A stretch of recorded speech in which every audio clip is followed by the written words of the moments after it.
All right. Hi, everyone. Thanks for being here in the UX Forum. Today, I'm talking about learning to speak business with the d.MBA. And for those of you who don't know me, even after Marcel's introduction, but anyway, I'm Pedro, and I'm a staff product designer and pajamas maintainer, and I've been at GitLab for quite some time, and I'm born, raised, and based in sunny Lisbon in Portugal. So during this, topic that I'm sharing with you today, I'd like for you to think about these three questions. Um, all of them or just one of them, but there are just prompts to for you to keep in mind. So the first one is, what opportunities do you see to apply business thinking to improve our UX work at GitLab? The second one is, what aspects of business knowledge do you think are most crucial for your current role? And the third, what's been your most challenging experience in explaining the business value of UX decision? And to start us off in the not so light way, the truth is, like, no one cares deeply about design, research, or technical writing as we do, right? And we all find so much joy in what we do that we like to, explain and teach others about what we do. But the thing is, no one really cares, and everyone cares about their problems. So instead of teaching others what you do and lauding about its value, we need to find what makes other people tick, what challenges they're facing, and then show them how a specific UX skill, method, or tool can solve their own problems. And why am I bringing this up? Because we have at least these three superpowers in our UX team that we can help us augment others and be in service of others. Tangibility, the ability to make things tangible, concrete, and have an object, something for us to discuss and unblock conversations and move forward with more clarity. Research, bringing evidence to make more informed decisions. And empathy, we're very known for our empathy, but here I want to talk about specifically business empathy. So we have customer empathy, sure, but we rarely use that empathy within our business, within GitLab, so that business empathy. And business is the universal language. So the way that we could help others and have that empathy and explain how certain UX methods and skills can be in service to their problems, not our problems, is through this business language. And, when I, before I started this journey and in my dreams, I would see myself, seeing through the matrix. I think, I hope some of you have, could relate to this feeling. You think you can see everything, and yeah, everything just sticks and makes sense.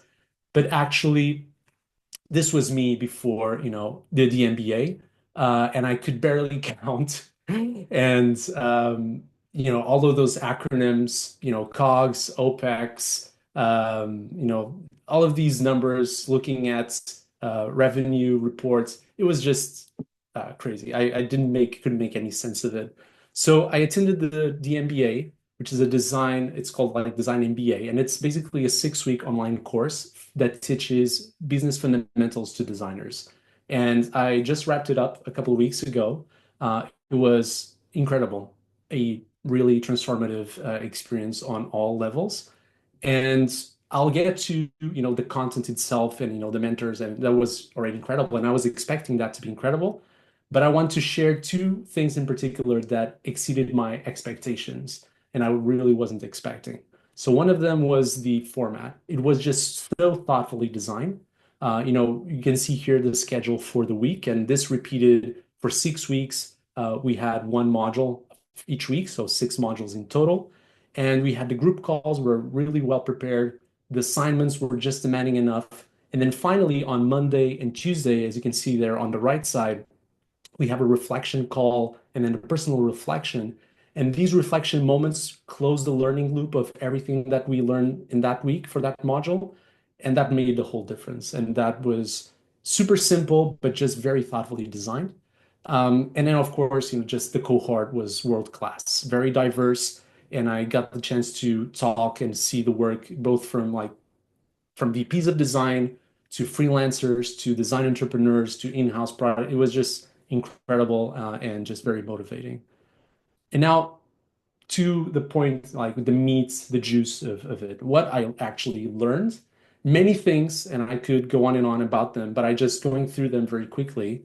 So we had these 6 modules that show this content. And so we had the business empathy to understand the competitive arena and how competitors create value, business strategy, how the companies are competing and what do they bet on in the places, the activities, and their goals, the business models, then prototyping with numbers, which I'll get to in just a little bit, and business and design metrics, which is basically using hypothesis-driven design, where you implement business and design metrics to measure the progress of your work. And then finally, design your impact, which had some amazing guest lectures with thought leaders where you learn how to extend your circle of influence. And the truth is, all of these are quite applicable to our reality at GitLab in some way. And back to now to the prototyping with numbers, you have to stay around because actually in the next forum slot, Vitika is going to share a real application of one of these methods at GitLab of prototyping with numbers. So yeah, you need to stick around and no pressure, Vitika. Um, and why is this more relevant than ever? So if you remember Angela's UX memo that she shared with everyone this month, this is very much connected to the what and how for the next fiscal year. So if we start with the premise that good UX is good for business, one of the opportunities for us to develop that is making more decisions based on data. And that data can help us trace our work back to revenue. But actually, to work on this opportunity and to get those results, we need to enable ourselves first and then enable the organization. And one way to do that, that could be very effective, is through business confidence and speaking the business language, because then we can share everything that we're doing in a way that everyone understands. And to put this more in perspective of like our day-to-day work, sometimes the decisions that other teams make don't really affect the end user experience. But every decision that every GitLab team member makes is a business decision, whether we like it or not. GitLab is a business, and we're all parts of that business. So specifically, if you look at UX examples, so a researcher is doing that foundational research. A designer is designing that user flow. Technical writer, maybe they're writing that tutorial. And all of those are ultimately helping to either increase revenue or decrease costs. And even if we don't see it or we think it's tiny, that's actually the effect of our work. And we just sometimes struggle to make that connection and make that clear to everyone. And so this is also true for every department and division at GitLab. So that's why learning the language of business is so important for us to be able to enable the rest of the organization in user experience, and using numbers and metrics as part of that. And the last aspect of UX competitive and market analysis is just one way where we can be effective and show results that drive product excellence. So having more business confidence, we can actually change this activity that we usually do to be not so much focused on the user, but actually framing the user experience of our competitors in their context of their strategy, their business model, and the market. And so when we do this, we're actually conveying the aspects of their user experience, but using business language. Like, what's the competitor strategy and how is that affecting their user experience decisions? And to make this a little bit more tangible, I'm just going to quickly go through and share a little bit of my assignment for the business strategy module at the d.MBA. And one of that assignment was to actually think about Wikipedia's business strategy. And so how were they able to disrupt their arena and how they were able to uphold their competitive advantage? And we looked at many things, and this is just a very small part of it, is just looking at the activities that they invest in compared to their primary competitor, Britannica. And throughout all of these aspects, what is the level of investment that they put into it? And looking at these and analyzing them, I came to the conclusion that there was this fundamental trade-off that they made as part of their business strategy, and that is open editing versus closed editing. And Wikipedia, opted for open editing. So as part of that trade-off, that you can't be both at the same time, you're either open editing or closed editing. This affects so many things, like how people access your product, which channels it's distributed in, and so on and so forth. And all of these ultimately affect the user experience, even if we don't see it. And then finally, just another more visual example of how the Wikipedia has these three flywheel strategies that reinforce each other. So each aspect here is contributing to the next one to actually help uphold Wikipedia's competitive advantage.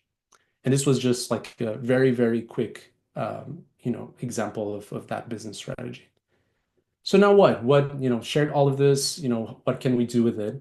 I created this issue in the GitLab design project to hopefully try to increase the business confidence of our UX team, researchers, technical writers, and designers, everyone, not just designers. And I'm already doing the first task there, which is to share my experience at the UX Forum. And then I had these other ideas, and one of them in particular is maybe having some sync learning sessions where I would share some content of the d.MBA, and together we would think how that can be applied to our reality at GitLab. If you're interested, there's an item in the agenda of the UX Forum where you can click on the thumbs up to vote for it. So yeah, feel free to share your vote. And back to the questions that I had and I added to the agenda. What opportunities do you see to apply business thinking to improve our UX work at GitLab? What aspects in your current role do you think it would be helpful to have more business knowledge? And what has been, in your experience, the most challenging part of explaining business value of UX decision? So that is it. I tried to keep it short so that we can have some discussion, hopefully. Obrigado. Awesome. Thank you. I'm going to take the chance of being the first one to speak to also ask a question that I'm very curious about. And maybe Vitika will also answer that one for me in her next piece. But I think one piece that I've found challenging at GitLab specifically is that we often work with very constrained data. Oftentimes we don't have the full insight. We don't have complete tracking across all of our systems. And so oftentimes we lack some of these numbers that would be incredibly helpful for us to quickly make a case and to quickly calculate something out. I'm not sure if you have any further suggestions than just get these numbers, but I'm very curious to hear what you think about that. Yeah, that was actually, one of the things that we talked about in the MBA, and also part of one of the exercises that we did when we got to more the numbers part and and creating a business case for something, is I think two possibilities. So one is trying to look at numbers that like from a competitor or from another, context that is relatable and that although they're not our numbers, you could potentially, compare them and say, okay, we probably fall within this range of numbers. And the other is just making as much as possible educated guesses on what those numbers are, but don't just show one scenario. So in that case, you would be showing like two or three different scenarios where if you change that number up or down, how that affects the end result. And that can also be a good case to say, we don't have these numbers today, but just see how much these numbers could affect the end result. So that's a good case to make an investment in actually tracking those numbers and getting them if those are so important. Or sometimes when you actually put the numbers, even if they're just educated guesses, and you have two or three different scenarios where the numbers are quite different, maybe in the end you notice that actually the number being very high or very low wouldn't actually make that much difference on the final outcome. So it also helps put that in perspective of that unknown. Like maybe that's not a very dramatic unknown. Cool. Makes complete sense. Thank you. Yeah, thanks for the question. I Anybody else? will actually show an example of this in my presentation, like the struggle with numbers. Awesome. I That's love it. awesome. That's so good. Any further questions before we jump right into that with Vithika? All right, then let me stop the recording.